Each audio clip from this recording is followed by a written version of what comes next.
خوتي المغاربة، حياكم الله أينما كنتم داخل المغرب وخارج المغرب. مسؤولة جماعية تابعة لحزب الأحرار القائد للحكومة المغربية تصف المنتقدين لسياسة أخنوش بالكلاب، مع الاحترام لجميع المتتبعات والمتتبعين. وحتى أكون أمينا أنقل لكم بالحرف ما كتبت قبل سحب ما كتبت. كتبت: ملتزمون بالتنمية، القافلة تسير والكلاب تنبح. القافلة هي الحكومة المغربية، القافلة هي الحكومة برئاسة عزيز أخنوش، والكلاب تنبح هم المغاربيات والمغاربة المتضررون من سياسة غلاء الأسعار، والذين صدحت حناجرهم وانتفضوا ضد سياسة الحكومة المغربية. هؤلاء المنتفضين والمتضررين في وجهة وفي نظر المسؤولة الجماعية لحزب الأحرار مجرد كلاب، لأنهم لا يقدرون سياسة الحكومة، ولا يقدرون النية الحسنة للسيد عزيز أخنوش، ولا يقدرون مجهودات الحكومة، خاصة وأنها هذه العبارة أرفقتها بصورة عليها رئيس الحكومة عزيز أخنوش يشرف على إطلاق الدفعة الثانية لبرنامج أوراش في 28 إقليم، بمنطق هذه السيدة على أن الحكومة دامت تطلق الأوراش فلا يحق لأحد أن ينتقد السيد رئيس الحكومة. وإذا انتقد أحد السيد رئيس الحكومة وهو يطلق الأوراش فإنه يدخل إلى دائرة الكلاب. السيدة المستشارة الجماعية، وهي نائبة رئيس المجلس، هي نائبة رئيس المجلس الإقليمي لتارودانت، اسمها منال بن صالح، سحبت تدوينتها طبعا بعد ضغط أو تنبيه ولكن هل يكفي أن نطوي هذا النقاش؟ كون هذه السيدة جات ودارت وصفت بعض الناس اللي ضد أخنوش بأنهم كلاب ومن بعدها حيدتها، هل بهذا السحب تم محو هذا السلوك المشين وهذا الاعتداء وهذه الجريمة؟ أن تصف الناس كي يختلفوا معك بالكلاب، هذه جريمة تقع تحت طائلة القانون الجنائي. طبعا السيدة سحبت هذه التدوينة، ولكن واش سال المشكل؟ واش تمحات الجريمة؟ واش خصنا نطويو هذا النقاش وننتقلوا إلى مستوى آخر؟ أم أن الأمر خطير وخطير جدا؟ الأمر ما تحسمش وما خصوش يتسمح وما خصوش يتسحب لاعتبارين أساسيين. أولا، في جميع الدول الديمقراطية وفي الدول اللي كتحترم راسها، أي مسؤول جماعي، أي شخص ما يعيرش شخص، فبالأحرى اللي كان مسؤول جماعي أو برلماني أو حكومي، إذا وصف الشعب أو جزء من الشعب أو المعارضة بالكلاب تأكدوا بأنه غتنوض القيام عليه، وما يمكن لها توقع تحبس إلا باعتذار المعني بالأمر وأن يساق إلى القضاء، وقد يكلفه ذلك المجلس التأديبي، وقد يكلفه ذلك العزل من منصبه السياسي وهلم جرى. اليوم احنا واحد السيدة وصفت بالكلاب جزء من المغاربة وسحبت التدوينة وتطفى النقاش ببساطة، علما أن النقاش خصو يتسحب باعتذار، على الأقل أن تعتذر ليس فقط لمعارضي أخنوش، خصها تعتذر للشعب المغربي قاطبة، لأن المغاربة وحدة منسجمة وجزء لا يتجزأ.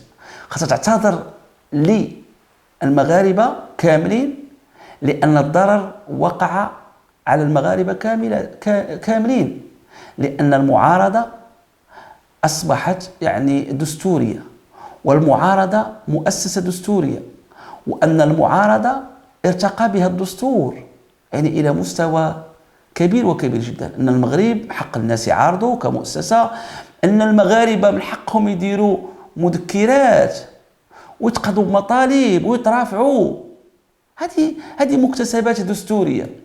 فمن يجي الناس يقولوا القافلة تسير والكلاب تنبح، ففي معتقد هذه السيدة على أنه ما كاينش النقد، ما خصش يكونوا مخالفين، والمخالفين مجرد كلاب. كونها تسحب هذه التدوينة سلوك مزيان، ولكن سلوك لا يكفي ولا يطوي الأزمة. ما كيطويهاش لأن لا تطوى إلا باعتذار، ويقبل الشعب الاعتذار، وخص موقف ديال حزب الأحرار يعطي منه موقف، والمجلس تما خصو يعطي موقف. ما تطواش كذلك لأن هذه ماشي سلوك معزول. اليوم نحن أمام ظاهرة ديال الاعتداء على المغاربة، خصكم المغاربة تنتبهوا.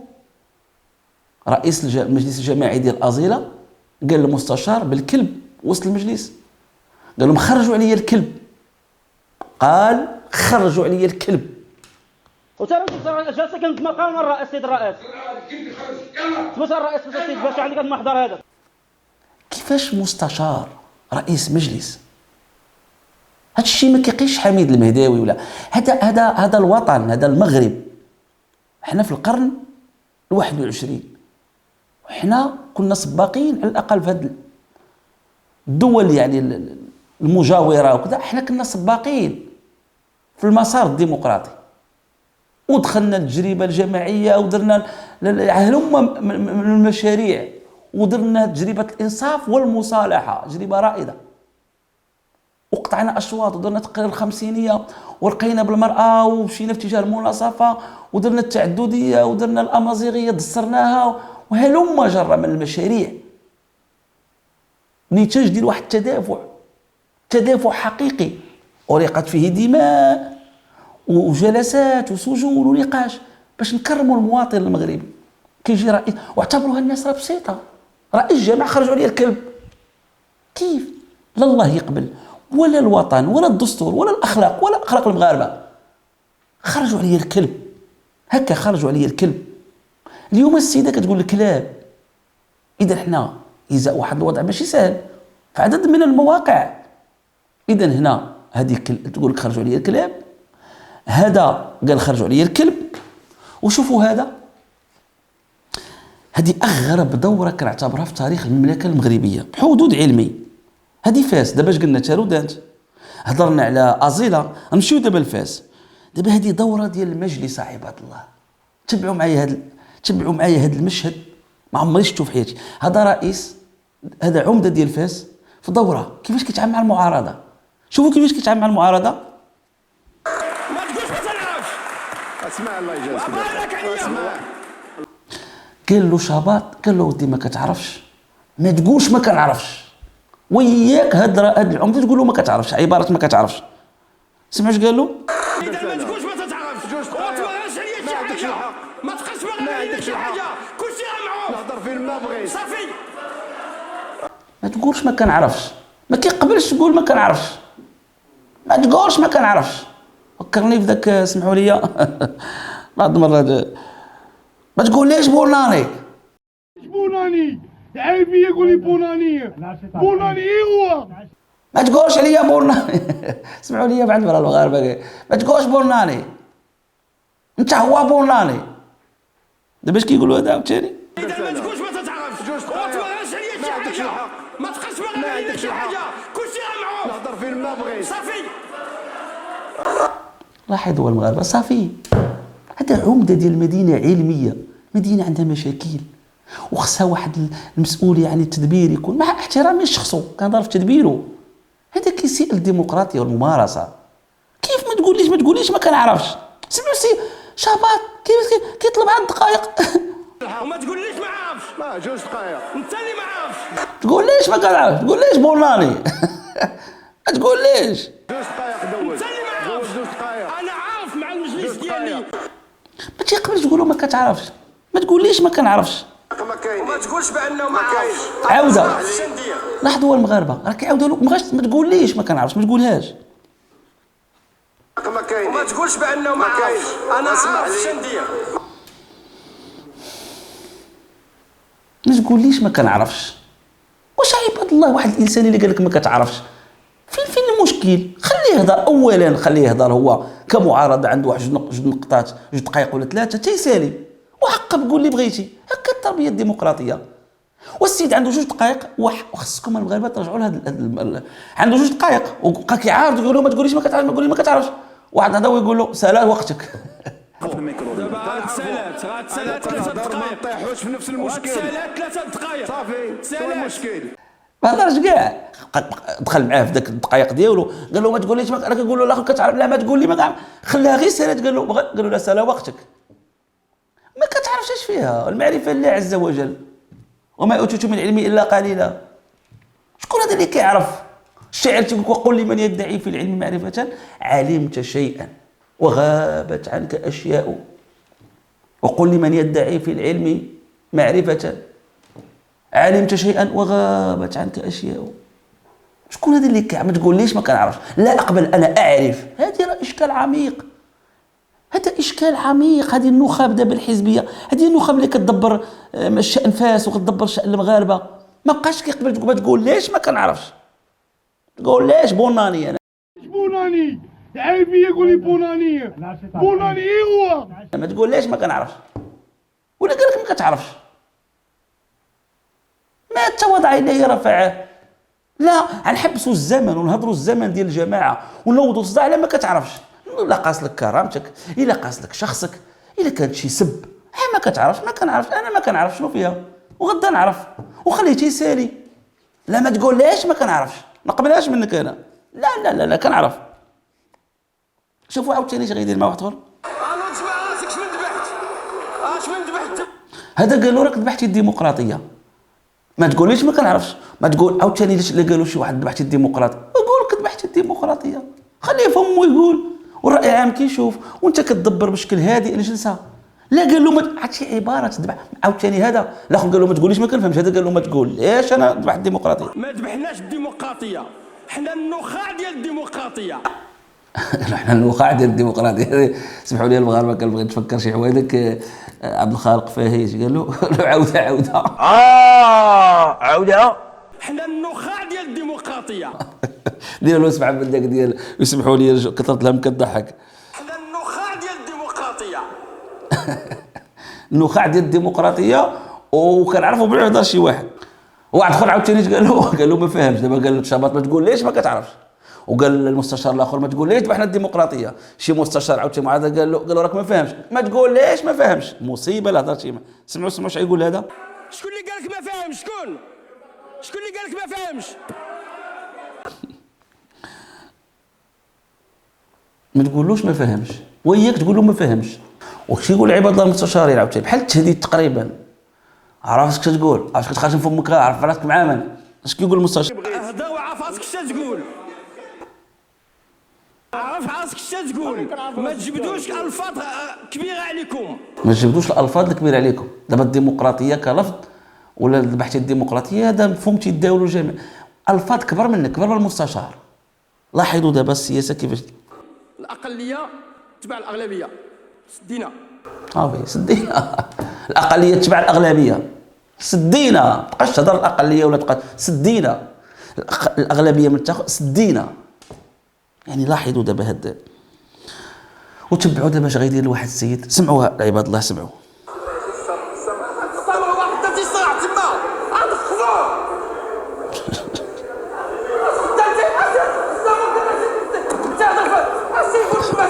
شوفوا عباد الله العنف كيضرب المكتب بيده. يعني مع احترامي لهذا السيد، دابا هذا العمده خصو يكون هادئ ويكون مطريت ويكون يعني ما كينفعلش وما كيتعصبش. راك كتدبر الشأن العام وعطلق المعطلين ومشاكل الطوبيس ومشاكل الاستثمار وغطيح في الناس مساكن اللي ما خدامينش غيطلق. الا كنتي انت دابا غا مع في دوره كتضرب في المكتب. شوفوا الضربه ديال المكتب هي اللي يعني بوينت عنف. اذا هذا عنده العنف يسكنوه.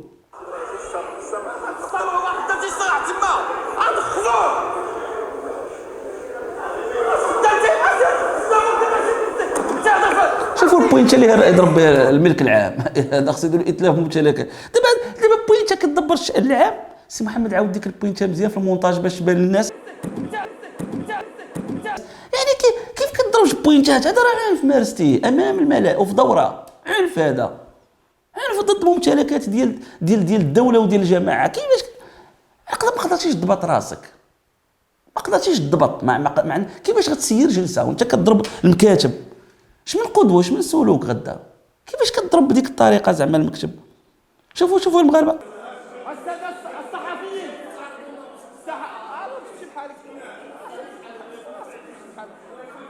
شوفوا الاحتقار والاهانه. سير بحالك، دوز حيد. شوفوا المغاربه، شوفوا دابا، شوفوا هذا الشيء. دابا تصوروا انا مستثمر الماني ولا فرنساوي ولا بلجيكي، بغيت نجي لفاس ونستثمر، ونشوف انا العمده كيتعامل بحال هكا. واش الناس غادي تستثمر بحال هكا؟ ولا مغربي؟ احترامي للشخص وعباد الله، هادشي راه كيضرنا، راه كيضر مصلحه الوطن ومصلحه الساكنه ديال فاس. يكون هو كانسان في حياته الخاصه الاحترام ليه، يدير داك الشيء مع ولادو ولا مع، ما خصو يديرو حتى مع شي واحد في الاصل. لكن كتقول، يقدر يقول لك اخويا انا مع ولادي ولا مع شغلك فيا مثلا، واخا كنقول ما خصوش يكون. ملي كتكون كتدبر الشان العام وتجيتي وتقدمتي قلتي لهم صوتوا عليا، واخا يكون عندك مشاكل مع المعارضه، واخا يكون اللي كان، عليك ان تظهر بمظهر الهادئ الحكيم. ما تضربش، ما تقولش كتهين الكرامه. دوز حيد عليا. الصحفيين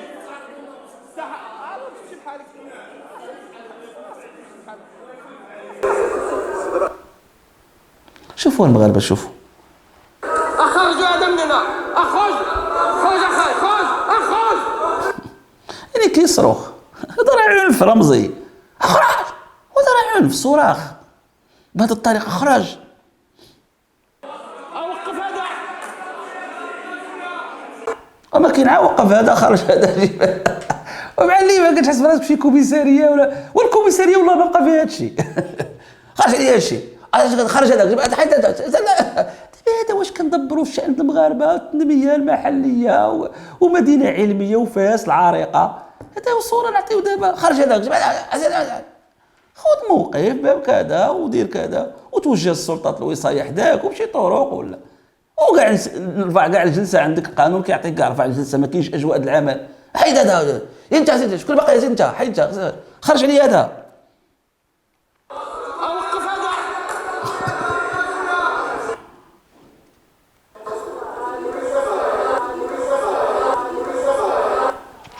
شوفوا هاد اللقطه، شوفوا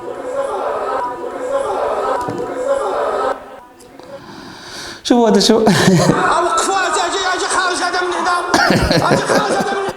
سمحوا لي المغاربه الله يجازيكم بخير، كتطلب كضحك مع احترامي للشخص، والله هادشي اللي كيضر. ما كاينش عندنا هادشي في المغرب اخوتي، حنا راه المغاربه زعما ما كاينش هاد السياد خرج هذا وعباد الله. واش تجلس في هادشي هادي ما كتجلسش في هو دي السياسه، مجال الحريه والتعبير والاختلاف والحبس ما بقاش فيه هادشي. شي الحبس والله مع احترامي زعما، هي الحبس في السجون المغربي ما بقى. هذا يدير الناس ولاو كيهضروا مع الحباسه بالاداب، وانت تهضر مع مستشار جماعي منتخب مع الامه. شوفوا هاد اللقطه، الله يجازيكم بخير المغاربه. انا بشوفوها. اوقفوا اجي خارج هذا من هنا، يلا العوده هذه، حيت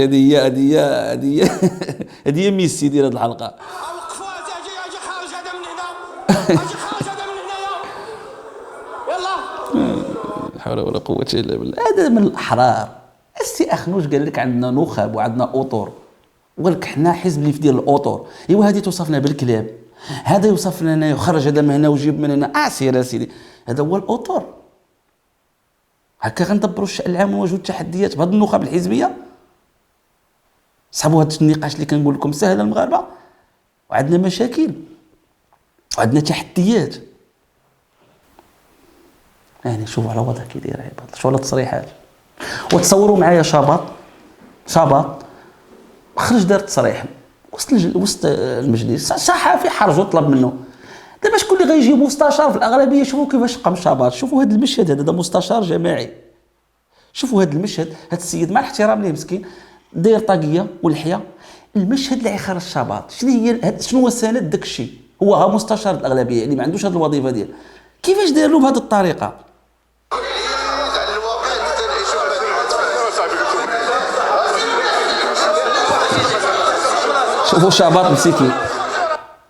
شوفوا شابط مسكين كيفاش تالات به الايام. شوفوا على المشهد كي نعاود لكم هذا المشهد اللي قاسوته، شدوه وتم غادي به مستشار. يعني هذه الوظيفه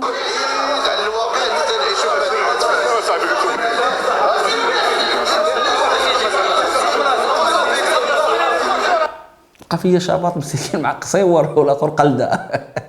دابا شاف هذا القصيور مسكين امين عام حزب الاستقلال السابق، مع الاحترام ليه وتحيه للاداء السياسي اللي كيدير تما يعني، وقصير والاخر مع تبارك الله عامر الله يزيدو كيفاش دار له من هنا من يدو يعني.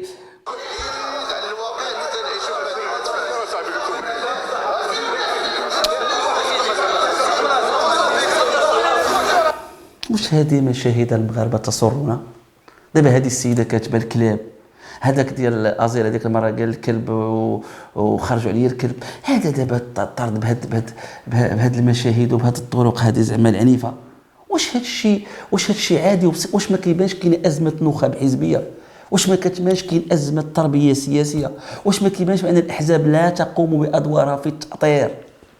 وما كتبانكش كاين نقص حقيقي؟ كنقول فقيه اللي تسناو بركتو دخل الجامع بلغتو، نتوما خصكم تكونوا قدوه، نتوما تاثروا. هاد السلوكات وهاد الانفلاتات خاصها تبان عند مواطن عادي مقسي مهمش ما قاريش، وتجي انت وتقول له السلوك. دابا المواطنين المغاربه ملي غيشوفوا هاد المشاهد اش من اطمئنان واش من راحه، كيف غيحسوا؟ ولكن عادي من واحد الجهه، عادي لان زعيم الحزب الاغلبيه قال المغاربه غنعاودكم التربيه. المغاربه اللي ناقصه التربيه خصنا نعاودوا ليه التربيه ديالو. زعيم الحزب ديال الاغلبيه قال لهم المغاربه غنعاود لكم التربيه في تحدي سافي للقانون وللاعراف وللاخلاق ولثقافه المغاربه ولمؤسسات المغاربه، لان من يقيم العقوبه والجزاء هو القانون وحده، وكيل العقاب الله عز وجل في الدنيا. الجهه التي من حقها ان تعاقب الناس على انحرافهم هو القضاء. واش انت عباد الله تقول تعاود من التربيه واخا يكون المغربي خارج الثوابت المملكه المغربيه؟ شكون اللي غيعاقبه؟ هو القضاء، من حقه. اما انت زعيم حزب تخرج تقول انا عاودكم التربيه، عندك وصحابكم هذا الشيء ساهل. اذا لاننا كنطرحوا دائما سؤال، هاد العمده اللي كيدير هذا السلوك وهذاك السيد ديال ازيله ولا هاد السيده اللي قالت الكلاب، منين كيجيبوا هاد التسلط، هاد السلطويه منين اصلها؟ حيت الجو ملي كيسمعوا هكا اذا ربما كيهضروا بالتليفونات بيناتهم، هذا غابو زبال بقر علال المغاربه والله ما زمتيهم هاد الشعب، راه ما كاينش دورهم، ازمت ليا بنادم، راه البشر كامون، اللهم دق الريحه اكسترا. لان هاد السيد واش غيدير هكا منين جاتهم؟ كاين واحد النظره دونيه للمواطن او للاخر. كاين اشكال عميق اخر، هو ان اللي شد شي كرسي كيعتبر راسو صافي، ان القانون معه وان الكون معه، والاخر راه في موقف ضعف كيشوف الاخر في المعارضه، غلبتك هزمتك سوق خاوي، انا اللي عندي الحق مش هيخرج منك. ما كنامنوش بالاخر المعارضه راه مؤسسه الاقليه صافي سدينا، هو تفهموا نظرته للاقليه واخا تكون انت اغلبيه، احترم الاقليه وناقش معها بهدوء، وممكن يكون عندك الصح ماشي واش سدينا. انت دابا القانون اغلبيه سيدي واخا ما تقول سدينا، شنو هي سدينا؟ اذا هذا عمق الازمه. ملي كيجي واحد السيد زعيم ديال الحزب تيقول انا نعاودكم التربيه، تيهضر. انا راه ما كنتوزعش الاخنوش كشخص، راه انا كصحفي في صالحي تكون حكومه قويه وفي رئيس حكومه كنبه، او دائما قلناها للسي اخنوش، قلت لك خصك تعتذر على داك السلوك، تعتذر. يعني ملي كتقول انا نعاودكم التربيه بحال اللي كتدخلنا في واحد الجو سلطوي، ما بقاش الاحزاب عندها دور والجمعيات وكذا. يمكن ينجح هذا الشيء واحد لمده معينه، ولكن راه ممكن ينفتح على شي اوضاع خايبه. ولكن احنا حرصا على البلاد وعلى الاوضاع ديال البلاد كنقولوا هذا الشيء ماشي صحيح. ما يمكنلكش تقول انت غنعاود بنادم التربيه وتولي رئيس حكومه المغاربه، كيما ما يمكنلكش هاي تبيع لنا المازوط وتقول لنا رانا كنفكر في الاسعار. واش عباد الله اللي كيبيع لنا المازوط وكيبيع لنا ما ناكلو هو اللي كيبيع لنا، وشكون كيغلي علينا؟ هذا هو اخطر ما كاين في القصه. علاش اليوم الوضع انا ما كيعجبنيش؟ راه المغاربه اللي واكل العصا من السياسه كيبان لهم مسؤول على ازماتهم، هو الذي يدبر شانهم. راه ملي كيكون عندك واحد المزلوط ولا على الاقل شويه كيدبر العام كتحس به قريب ليك. واحد الانسان عباد الله ماشي ملياردير، ارشي ملياردير، كتقول هذا ما عارفش الخبزه شحال دايره، ما عارفش كيلو بطاطا شحال داير، بعيد عليك ما كتحسش به، وكيبيع لك السلعه وكيبيع لك المازوت ومحرر الاسعار وداخل معك في صندوق المقاصه وداخل معك في المصيبه الكحله التي ما بعدها كحله. ما بغيناش ندخلوا في شي تفاصيل مع واحد الوزير، كيفاش جابوه، كيفاش كان بسيط وقادوا ودوزوا الميزان. هذا نقاش يقدر يجي وقته تجمعوا المعطيات مزيان. ان هذا الشيء صعيب. ملي كيبان لك واحد الانسان ملي كتلقاه. دابا حنا شنو هي عمق الازمه؟ انا نوصلكم المربط الفرس اخوتي المغاربه. راه الازمات كاين في العالم، اي دوله عندها ازمه، غير كتختلف الحده ديالها والدرجه ديالها واماكنها ومواقعها. ما كاينش شي شعب في العالم ما عندوش مشاكل، ما عندوش ازمات، عنده. حنا مشكلتنا اليوم كنهضر على اليوم في المغرب، شنو هي ازمتنا العميقه المغاربه؟ وهذا هو موضوع الحلقه بهذا السيده اللي قالت هذا الكلام. راه اخطر ما عندنا في المغرب اليوم، اخطر ما كان، هو انك عندك ازمه على اكثر من صعيد، بعضها مرتبط بشروط دوليه بحال هذا الغلاء المواد الطاقه وكورونا وهذا الشيء، وداخليه عاوتاني نتيجه للجفاف والشتاء وفشل المشروع التنموي وهلم جرى. هذا الوضع اللي كيعطيك انت الجفاف وكيعطيك فشل المشروع التنموي، وخرجنا من واحد الربيع عربي وامازيغي، وواحد 10 سنين ضاعت لنا في المزايده الخاويه وصراع مع قوى سياسيه اسلاميه مع جهه ضعنا ما بنيناش. تصوروا هضرنا الامم في العالم جالسه كتخطط كيفاش تطور صواريخها وتطور سياراتها واقتصادها وفلاحتها. حنا ضيعنا وقتنا كله كيفاش نطيحوا هذا الصحفي، كيفاش ندير لهذا الحزب، كيفاش ندير اللي خلينا ما يوصلش للجماعه. جهدنا كله كنضيعوها في الدسائس، والناس جالسه كتضيع جهدها في البناء. ضيعنا واحد 10 سنين، وفي الاخر شنو وقع علينا مع هذه الازمات؟ عوض ما تراكمت الازمه يجي واحد المسؤولين، حتى الا كانت عندك شروط موضوعيه تيكون عندك واحد المسؤول قادر يخفف من حده الازمه. مثلا دابا هذه اعطيكم غير امثله. مثال عندنا واحد الدوار ولا واحد المدينه ما فيهاش الواد الحار، ما فيهاش الخدمه، ما فيها المشاكل، فيها ما كيكونش الانسان محبوب عند الدوار ولا عند المدينه، حبوب تيحبوه الناس، عنده حلاوه اللسان كما تنقولوا بالدارجه المغرب، حتى كيمتص الغضب، الناس كيصبروا، الناس كيميكوا على وجه فلان. دابا تصور معايا هذه اللي ما لقيت لهاش تفسير في المغرب. كاينه ازمات ولكن من يدبرون العام معظمهم مبغوضين. الناس ما كيبغيوش وهبي، الناس ما كيبغيوش نزار بركه، الناس ما كيبغيوش اخنوش. عدد منهم شكون اللي تيبغي وهبي؟ تيبغيوه الناس اللي واكلوا شاربين معاه. واش دابا وهبي واحد الانسان ما كيسوى والو، شي واحد اكس وجابوه حطوا مثلا مسؤول هنا ومسؤول هنا ومسؤول، ماشي ما كيسوى والو من الاجتماعيه، لا كرامته. هذا هو مشكل المغرب. كتلقى مثلا واحد الوزير جاب واحد الناس كانوا انتشل لهم من الفقر ولا من الهامش، وعطاه مواقع وعطاه منصب وهذاك السيد وكل مو وخالته وزيانت حالته وترقع هو وعدد من الناس. واش غيتعاتق معاك الا قصتي له وهبي؟ فملي كيخرج يدافع على السياسه الوهبي ما كيدافعش على الوطن وعلى المغرب، كيدافع على الوهبي لانه ولي نعمته. فالناس كيخرجوا يدافعوا على اخروش لانه ولي نعمتهم، كما كانوا الناس كيدافعوا على ملي كنا كنتقدوا بن كيران كيخرجوا لانه ولي نعمته. فاللي جاب شي واحد تهلا فيه راه كيقيس له مصالحه، لان الا مشى وهبي غيمشي معاه الاخر مصالحه. دابا الا مشى اخروش غتمشي معاه واحد العدد من الناس واكلوا شارب مع اخروش. هادو اللي واكلوا شاربين هما اللي يدافعوا عليه، كيدافعوش على المغرب وعلى الوطن. وخا يبان لهم البلاد ضاربه الحيط، لا واكل وشارب وكيبان له لا مشى فلان. هذا هو عمق الازمه. فاحنا ملي كيجي مثلا الناس ويقول الكلاب كنا في واحد الوضع ديمقراطي واحزاب عندها تربيه وتقاليد ديمقراطيه، ماشي تسحبي والله تياخذ اخلوش موقف منها. هذا غير عطيتكم كنا في اصلاح. سمحي لي الشريفه، حنا اغلبيه وغادي كنبنيو في البلاد مثلا وكان عندهم نيه الاصلاح، وحنا كنبنيو وعندنا خصوم وتفتح علينا معركه هامشيه مع المغاربه ونضحي بها واقول والله لا اخنوش نتصل لكرامه الوطن وكرامه المغاربه، ولكن هو براسو عنده عقيده يعاودنا التربيه.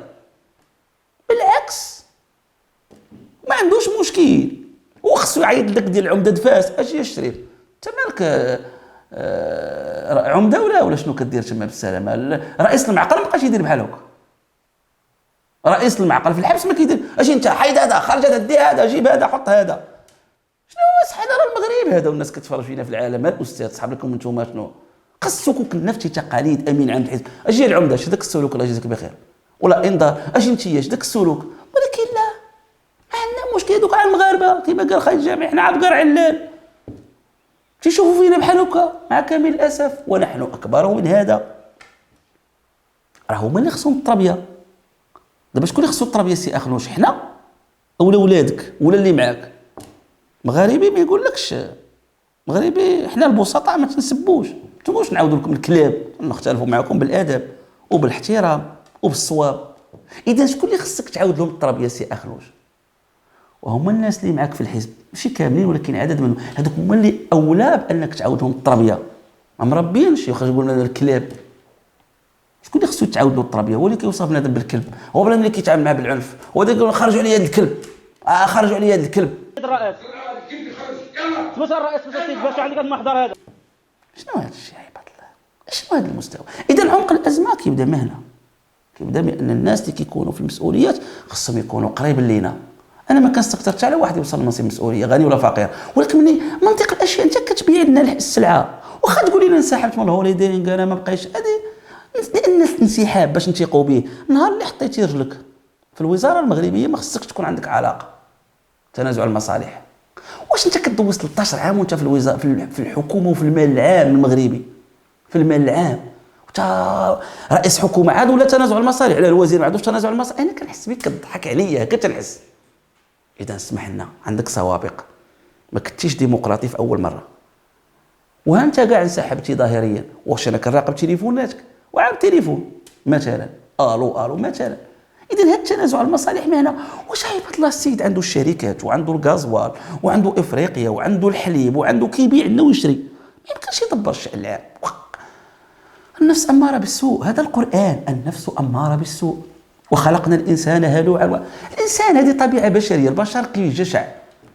وعلاش يا سيدي حنا ملي عندنا 40 مليون مغربي ممكن يكون واحد اخر رئيس حكومه؟ نشوف واحد اخر.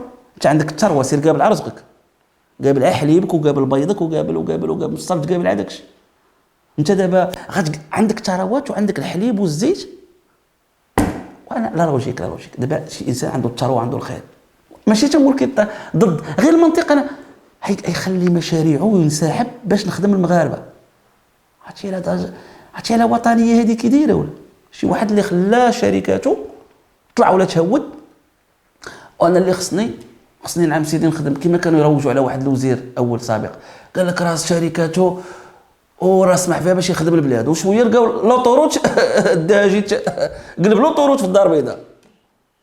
وكما داك الاخر داك سميتو داك واحد اخر عاوتاني كان شباع،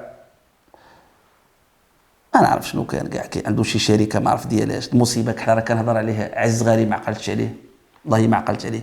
وواحد اخر عاوتاني داك مول السهام ومول، يعني لحد الان ما تحاسبناش ديك الصفقات وداك الشيء ديال كيفاش داز داك الشيء، وعدد من الحوايج راهم عباد الله كيدوزوا من الوزارات وكيتكثر عليهم نقاشات وما كيتحاسب معاهم حد، ما كيسولهم حد.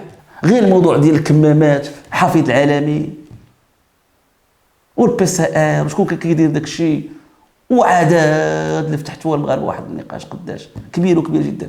اذا جزء من الازمه اليوم، انا باش نختم معكم هذا النقاش لانه مهم، بغيتكم المغاربه تنتبهوا لهذا الشيء، لانه كيكون عندك ازمه، وازمه كتكون في العالم، ولكن من مشكلتنا اليوم في المغرب ان عندك ازمه موضوعيه وما عندكش المسؤول اللي يقدر يحلها ويصبر الناس. بالعكس مسؤولين كينوضوا العافيه. دابا انت السي وهبي ديك المره المضاويخ الداودي قال له الداودي دور عندي هنا السي الداودي، دور عندي شوف فيا. قال له هذا تسبوا الناس. انا هنا سي الداودي، انا هنا مجموع قوى من الشعب المغربي قالوا المقاطعه، كنقاطعوا بلا ما نقول الاسماء. الحكومه ما كتجاوبش، ما كتقول المقاطعه خايبه، والله المقاطعه مزيانه. كيسبونا الوزاره ديالكم، كيسبوا الشعب المغربي، كيقولوا ليه المداويخ، كان اللي قالوا القطيع. ديك السكسي وهبي كان عنده يعني غيره على عبد اللطيف وهبي السابق، ماشي دابا حنا راه عندنا عبد اللطيف وهبي اخر. انا كنهضر على عبد اللطيف وهبي السابق، كيضرب هكا. كانت عنده غيره على كرم المضاويخ وكرامه المغاربه. ودابا هذه الكلاب، شتي الفرق بين تكون في المعارضه وتكون في المسؤوليه؟ شتي الناس كيفاش كتكرهوهم في السياسه حيت كنتي في المعارضه، كنتي كتشدك الجذبه على المغاربه وكرامتهم. ولكن دابا لا، انت وزير. الا كانت عندك الجذبه على كرامه المغربي تكون وزير ولا تكون معارض. اسمح لي اليوم لا، ما عندكش مشكل مع كرامه المغاربه. هذا يقول كلاب، هذا يقول ما نعرف كيف داير داك السيد جالس كيقاطع ويدير كما بغا. هذاك السيد ديالك اللي قال المستشار خرجوا عليا الكلب، شكون اللي خطر الكلب ولا المضاويخ؟ ياك معاك في الحزب. دابا نسولكم المغاربه، حنا سيدي قولوا علينا اللي بغيتوا، ايهما اكثر قسوه وعنفا وفظاعه واذى؟ واش الكلب خرجوا الكلب ولا المضاويخ؟ المضاويخ نسبوا المغاربه. عاود له داك الفيديو الله يعطيك الستر كيكشكش. مجموع قوى من الشعب المغربي قالوا المقاطعه، كنقاطعوا بلا ما نقول الاسماء. الحكومه ما كتجاوبش، ما كتقول المقاطعه خايبه والله المقاطعه مزيانه، كيسبونا. الوزاره ديالكم كيسبوا الشعب المغربي، كيقولوا ليه المداويخ، كاين اللي قالوا القطيع. ودير له دير خرجوا الكلب، عطينا شي موقف عطيتيه من اللي خرجوا الكلب؟ ما خرجتيش، ما عطيتي حتى شي موقف، عطيتي حتى شي موقف. واكثر دابا كنتفكر واحد القضيه منين تفجرت ديك التقاشر والسيد المدير الاقليمي، بالله العلي العظيم المغاربه من وراها بشي 3 ايام ولا 4 ايام، واحد السيده كتعاود لي قالت لي حميد راه سمعت ما كنقولش هادشي صحيح، دابا جابتها غير الوقت وتا دابا ما عارفش. قالت لي راه الوزير راه غيتصل فلان وهذاك السيد يعاقبوه ولا يحيدوه، وقالوا له لا الوقت الظرفيه ما كتسمحش ولا شي حاجه بحال هكا.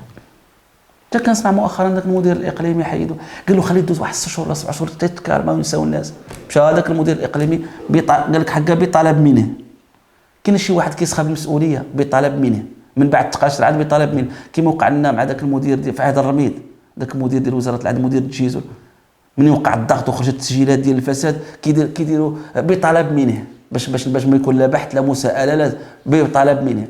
كاين شي واحد كيسخب مدير تجهيز في وزاره العدل، واحد مدير اقليمي بطلب منه، مع ذلك كان غيولي ما عرفش غيولي بطلب منه مع كامل الاسف. فهاد الوضع راه خايبه المغاربه ديال انه يكون عندك واحد الوضع يعني كاين مشاكل الجفاف، كاين كورونا، كاين ويبان لك مسؤولين. هذا جزء من الازمه العميقه المغاربه، هذه نخب حزبيه ولات عندنا في البلاد، وهذا كيبان بانه كاين ازمه عميقه في المؤسسه الحزبيه.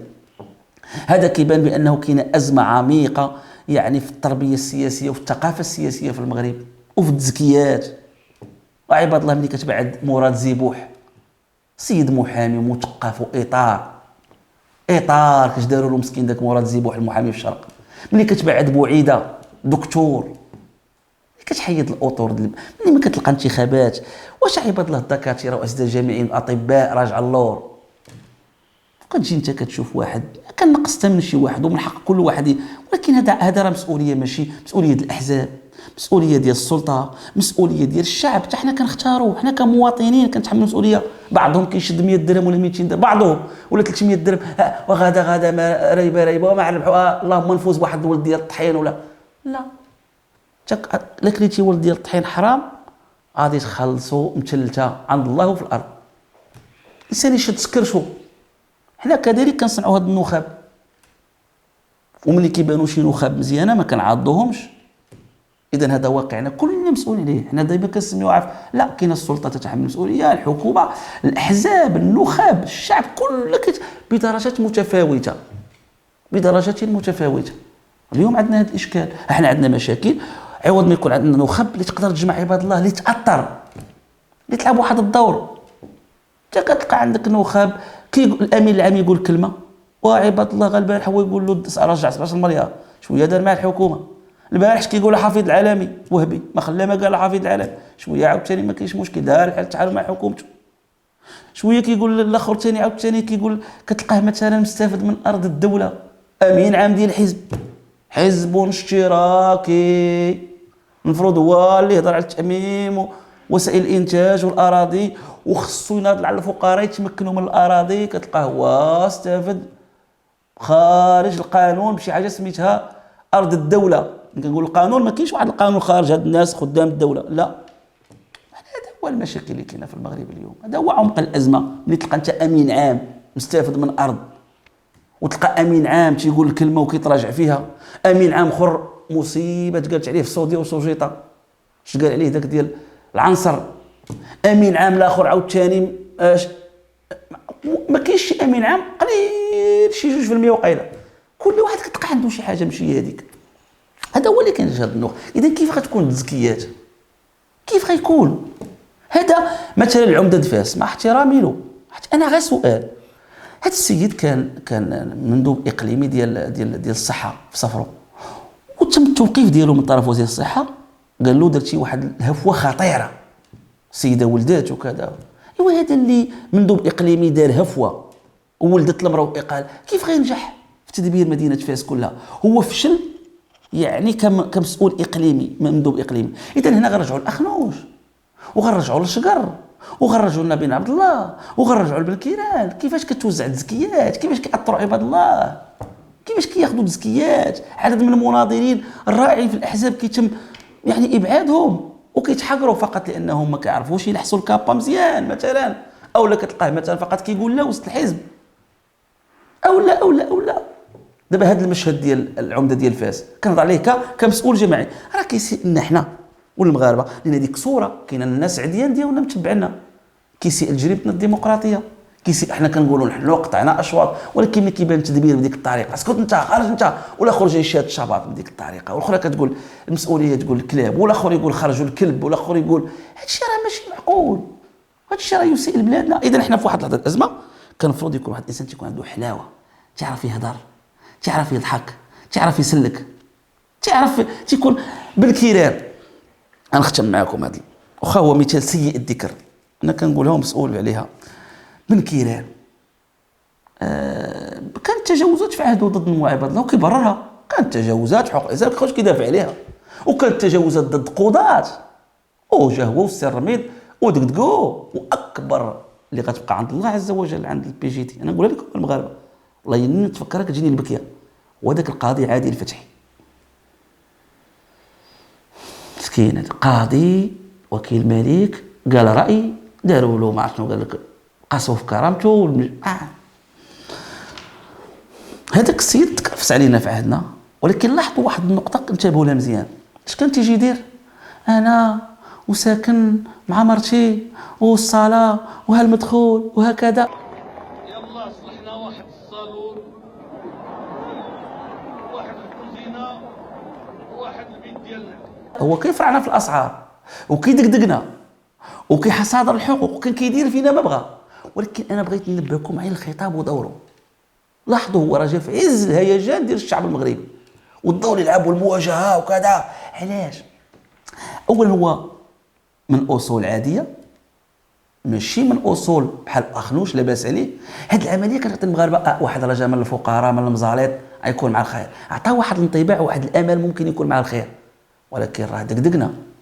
ولكن انا كنقول لكم غير الانتماء الطبقي والاجتماعي كيلعب واحد الدور. دابا شباط دابا اخنوش، ملي كتشوف نتايا السيد جاي لاباس عليه عنده المحروقات، دزتي في لوطورو تلقى الارض ديالو، دزتي في الحديقه تلقاه، دزتي في اي حاجه عنده مشاريع، عنده مراكب، الله يزيدو، انا ما كنحسدوش. فكاينه واحد الصراع، الفقير كيقول لك الكرش الشبعانه ما تحس بالجيعانه، لاباس عليه، وعاد كيعرف هو اللي كيبيع لك المازور، هو اللي كيبيع لك كذا. بالكيران ما كتلقاش، ما كيبيعش يعني المغاربه كلشي الا عنده شي مدرسه ولا شي جافي ولا. ولكن من هذا اشكال عاد زيد داك الجانب الديني واستعماله للدين. اضيف الى ذلك تيخرج يقول انا ساكن مع مرتي وحرزت في الصلاه. هذه كلها عوامل الاستقرار. واخا المغاربه كانت فيهم الجدر كيخليك انا لا ادافع عن بن كيران تكرفص علينا ولا يرجعوا. باش نكون معكم واضحين، كمواطن مغربي خويا سي بن كيران، كمواطن مغربي خونا، ولكن كنقول كمدبر لشؤون المغاربه جريمته سيئه الذكر وهل يرجعها. ولكن بغيت ننبهكم ان من تيكون على راس المسؤوليه تيعرف يهضر، تيكون اصول، تيكون تيساهم في عمليه الاستقرار. راه ما كاينش شي حكومه في تاريخ المغرب اللي مدتها هكا وهاد البلباله كامله. بالكيران دانا على الاقل واحد العامين وحنا ملصقين في الامال والجرائد وكذا والهضاضه، ما كاين والو. دكاكه اكبر عمليه رصاص اجتماعي داز. ولكن ملي داك بن كيران وديك الهضره ديالو ما ساكن، انا ساكن مع مرتي ومع خويتي وجار الوقت ودازت. قبل منه عاوتاني كان عدد منهم مسؤولين كاين المرفحين كانوا كيهضروا هذا دابا اخنوش مع ديك نعاود لك الترابي، مع ديك 17 مليار درهم وجروجوا عليه المعارضه والشعب، مع حمله المقاطعه. اصلا واقع مشكل مزات مع الاسعار. دابا الناس كيف غيديروا يثقوا فيك الناس وانت كيشوفوك كتبيع لهم المازور؟ هذا جزء من الازمه. الله يبعد كل الشر واذى على البلاد ديالنا والله يبدل هذه الاحوال. كنشكركم متتبعات والمتتبعين ديال القناه والى اللقاء.